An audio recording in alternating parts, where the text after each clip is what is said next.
Hey, it's Cindy here, the Midlife Makeover Coach, and it's time for your Monday morning boost. Did you know that this week is Active Aging Week according to the International Council on Active Aging? Well, it is. And so, what the International Council on Active Aging does is they celebrate research and work with people on respecting people as they age and providing all kinds of services and resources for people as they're aging. And their age limit is like 50 and above. So, it's right on par with many of you that I work with because I tend to work with people in their 40s, 50s, and 60s, although I've certainly had clients in their 70s and 30s and younger. So what I do in my coaching programs is for all aged people, but tend to target the most those who are dealing with midlife. That's why I developed what's called the Midlife Makeover Method, and I have a Life Makeovers program. You can find out more about that at my website, cindydwhitmer.com. Let's talk about aging for a second because it's something I hear from people all the time. They want to age well. They wish they could reverse their aging process. Some of us feel like we look a lot older than our age, and some of us feel like we look just right on par, and some younger. As a matter of fact, last week I literally was in the presence of having a meeting with someone, and we haven't known each other very long, and she was helping me with something, and she said, "Do you mind if I ask you how old you are?" And I said, "Not at all, I'm 55." And she goes, "Oh, what? You're 55? You gotta be kidding. What, are you aging in reverse?" So that felt good to me, and I'll tell you my secret to aging well at the end here. But first, let me tell you about a 2018 study from Harvard that had 5 main suggestions for people on how to age well. In other words, to stay younger longer, not to deny our age, because there are definitely advantages to aging. We have a maturity about us. We have a lot of life wisdom from all our experiences. I mean, it can be a wonderful time of life where, we don't have as many responsibilities as we used to have and that kind of thing. And the physical aging process is primarily in control of us. There are genetics, there's some things that may play into your physical aging process that are beyond your control in some ways. But according to Harvard in this study and many other things I've studied over the years, a lot of it has to do with our lifestyle choices. So here are the top 5 suggestions from that 2018 study from Harvard. I don't think any of these are going to surprise you at all. First of all, to eat healthy. Okay, number 1, eat healthy. Number 2, exercise regularly. But this is interesting. They said at least 15 minutes a day. 15 minutes a day. Who doesn't have 15 minutes a day when they're 50 and older? Most of us do, right? And so that was an encouragement to me. It doesn't have to be, a 2-hour workout every day or running, 10 miles a day. It doesn't have to be hard exercise, just some consistent, regular movement is really what they're suggesting. Number 3, to maintain a healthy body weight. Now that can be different for everybody depending on how tall you are, what body type you are. Check with your doctor if you want, or your favorite, nutritionist or homeopathic person, whatever. But a healthy body weight.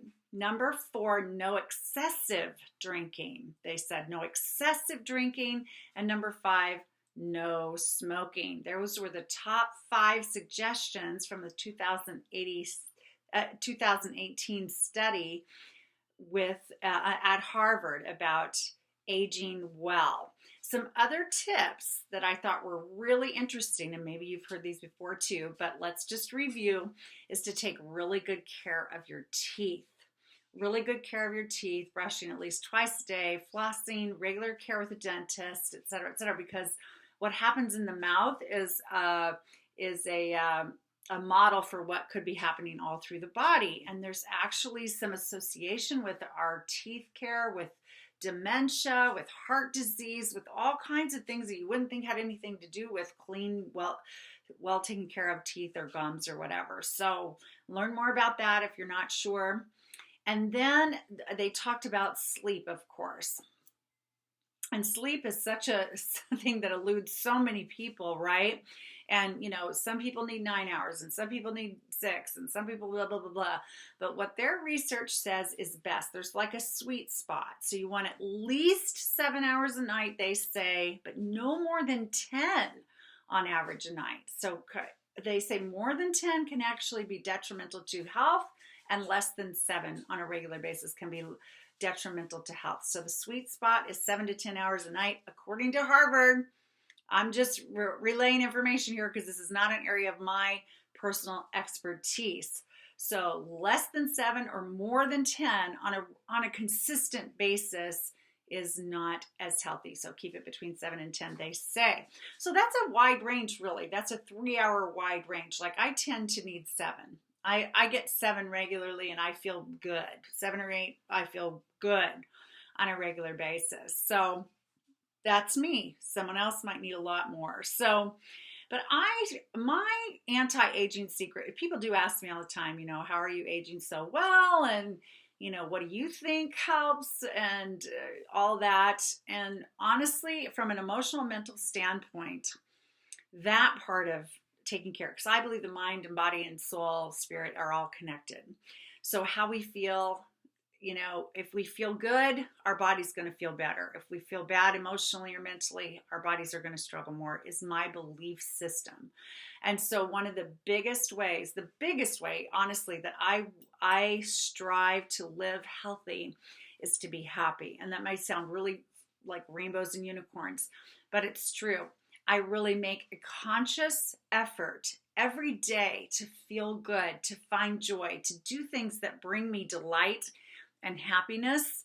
And when there's something we would view as stressful or a problem, I strive to work through it, work beyond it as quickly as possible.